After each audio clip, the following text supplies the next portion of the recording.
Congrats, Edurang. Ayan, mga kaibigan.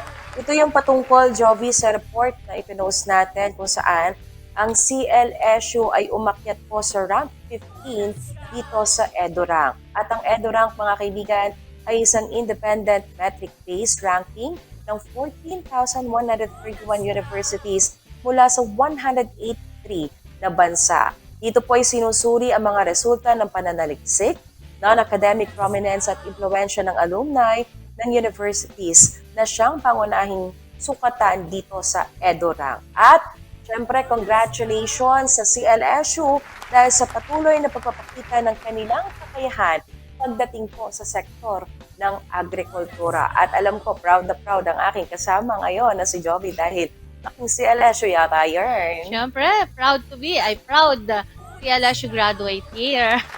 Ayan, congratulations po sa CLSU.